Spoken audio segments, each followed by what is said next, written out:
welcome back to our podcast, Busting Addiction and Its Myths. This is Season 4, Episode 6. Our podcast series is sponsored by Safe House Rehab Thailand, where safety has been in our name, in our DNA from the beginning. Take a closer look at safehouserehab.com and you'll see why we absolutely outperform traditional rehabs when it comes to diagnostics, wellness technology, and aftercare.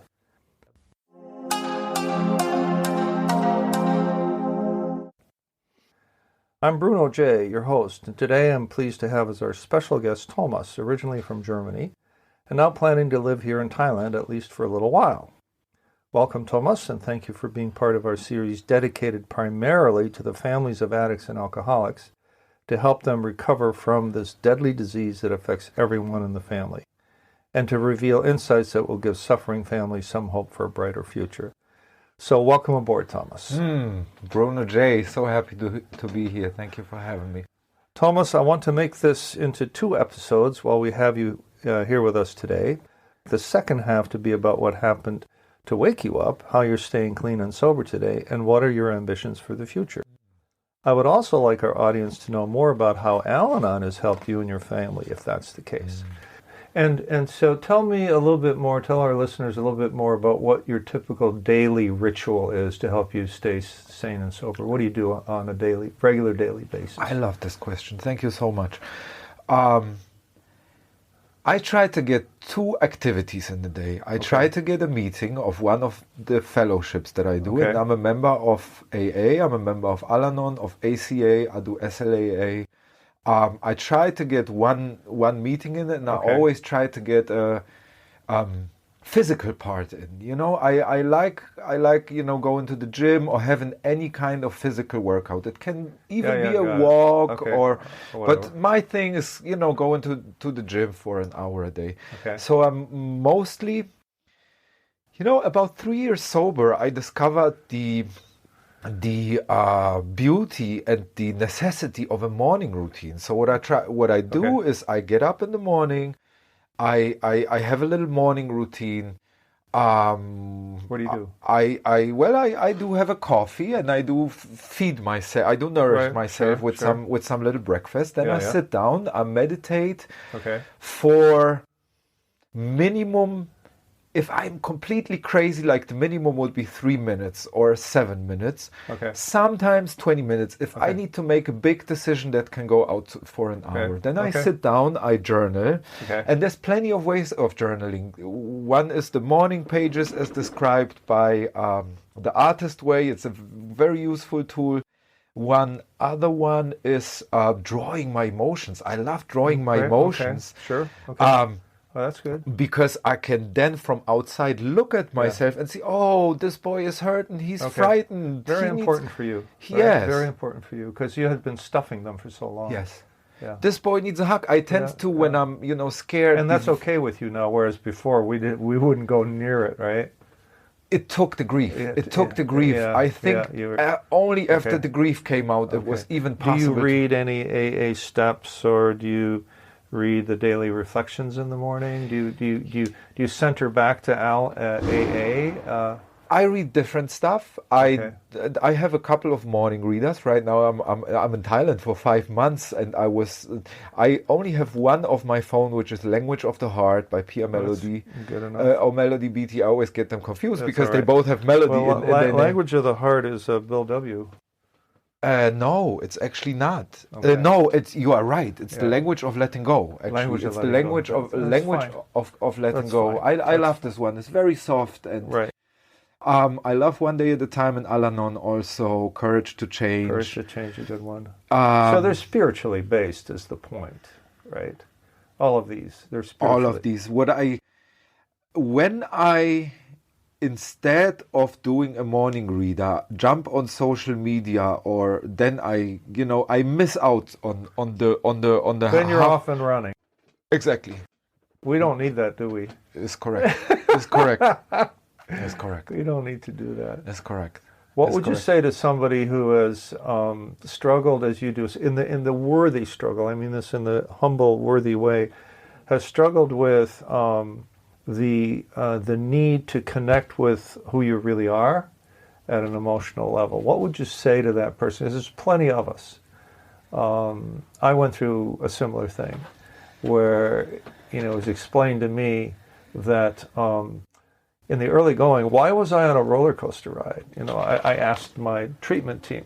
I had a year and a half of aftercare, professional aftercare. That's how fucked up I was. I was very fucked up at the age of 46, okay? So the treatment team is like, I asked him, I said, why am I on this roller coaster ride? He says, well, Ron, Bruno, you have been using drugs and alcohol to stuff your feelings, and your feelings are like a coiled spring, right? A big, big coiled spring. Now you take these drugs and alcohol away, and what happens to the spring? It goes, yo, up and down like this. And so it took a while to achieve some equilibrium, where instead of riding the roller coaster and these huge waves, now you're kind of doing this. You're kind of floating, gently on the waves. Can you relate to that phenomenon? Yes. And you ask me what my suggestion would be. My suggestion would be, keep your destination in focus, but make sure you enjoy the journey. Okay. We have been so hard to ourselves for many years, thinking we are unworthy, putting all kinds of stuff on top of our hearts so we don't have to feel ourselves. Okay. Anytime we get a chance to enjoy, we do, because this is the whole point of it. And it's and always the question is, how to look at the good in what's going on. So the challenge is, I would say, the challenge is always to look at the good in the situation. Right. And it can be always found, even if we think that 98% of what's going on is negative, we will find some 2% that we are okay with. So I would say, keep your destination in mind, but make sure you enjoy the journey.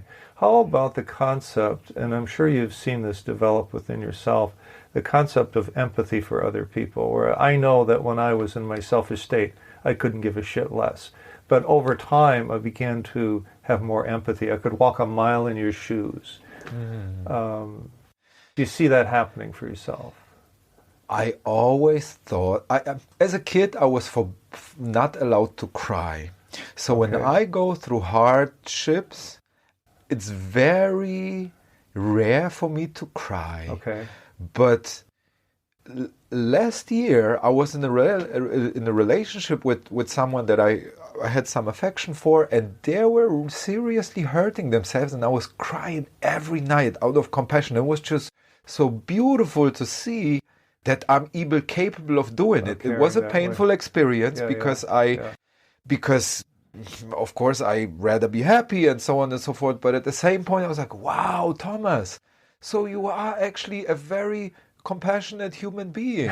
I had no idea. I didn't know. Okay. I didn't know. I didn't know. And you learned that about yourself. Yeah. And only by watching, or somebody telling you. Why would I even cry? I cry because I care for them and I see that they hurt themselves. So it's a journey. I mean, the compassion for others, compassion for myself comes with forgiveness, comes with it starts with not actively poisoning myself, of course.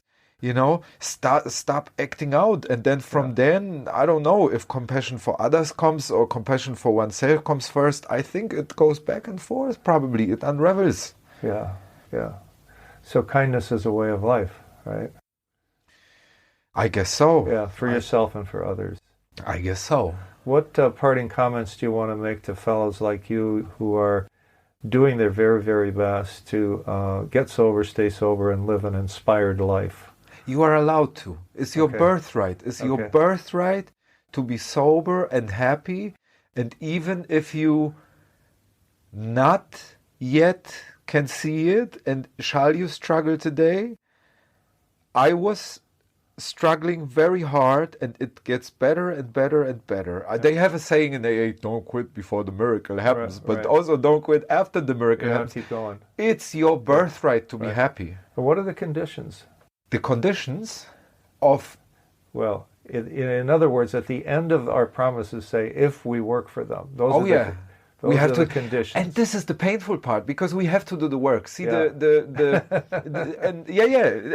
it's really a thing, you know, like, from my perspective right now, 7.5 years sober, when I see every day I got to actively work a couple of hours, probably 3 hours. Other people don't have to do it. I just have to do it. Right. I have to do my morning meditation. Okay. I have to write. To make the investment. I have to make the investment. This is a non-negotiable. Right. And as long as I do it, all the other stuff, non-negotiable.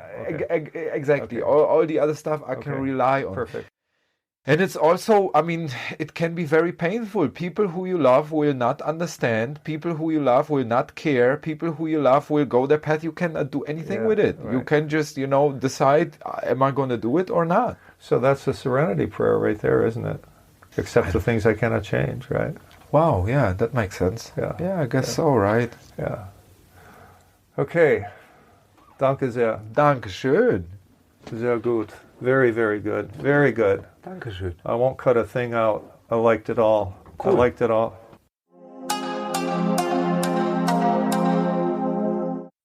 Thank you for tuning in today. It's my fervent hope we've given you new insight and new hope that will lighten your burden. For our hearts go out to all who suffer the effects of addictive disorder. Please give us your feedback at info@safehouserehab.com. By all means, ask us any question you like, and we'll answer on air if you will. And if you want to leave us your first name and city, we'll recognize you too, of course.